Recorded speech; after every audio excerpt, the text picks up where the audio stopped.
On October 21st, 2012, my son came home to me in a body bag. My ex-fiancé killed our 15-month-old son after being tormented by this man for an entire year. I found out that he was a suspected serial killer. We met on Match.com. When I first met him, he was very gregarious. He was a single father. It appeared as though he owned his own business. He said he was an aspiring musician. We were together for about 10 months and I got pregnant. After the pregnancy was pretty much when most of the flags started coming out. 2 weeks after my son was born, my ex assaulted my 19-year-old sister.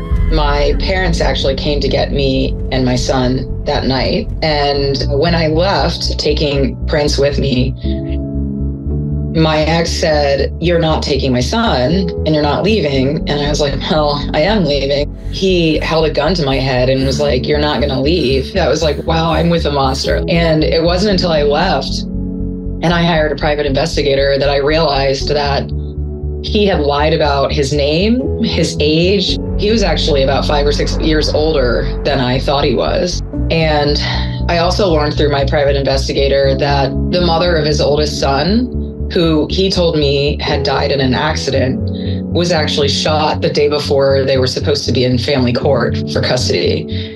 And 6 months before she died, he actually changed his name to his son's name and tried to claim that her life insurance policy was for him. I also learned through the private investigator that his own mother was found with a plastic bag pressed to her head in his house. He had convinced her shortly before she died to put all of her insurance in his name. I filed for full custody. We had a custody evaluation done. On the 4th unsupervised visit, he killed Prince. When I got the call, I was at work trying to put in some extra hours so that I could pay my attorneys. Our supervised visitation professional told me that Prince had a seizure and that he was in the hospital. And when I got to the hospital finally, they wouldn't let me see him for hours. And all of a sudden I started getting questions by police officers asking me about his medical history. I remember finally when they let me see him, I knew something was wrong immediately because he just didn't look okay. He looked really pale. And when I touched him, he was really cold. I knew immediately he's not here anymore. The doctor told me he has suffered significant brain damage. While it was never clear exactly how he did it, there was some kind of hypoxic event, so either drowning or suffocation. In 2017, he was convicted of capital murder. He took out over $500,000 in life insurance policies on Prince. He expected that he was going to get a payday. He was convicted and he is serving life without parole. I miss Prince every day. And I think about all the things that he will miss out on. I am really only standing here because of a strong community around me.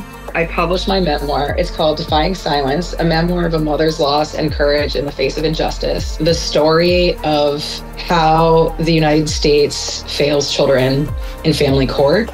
It also talks about really what it's like to be the target of a complete psychopath and how I ended up essentially investigating my own son's murder to try to push the justice system to do the right thing.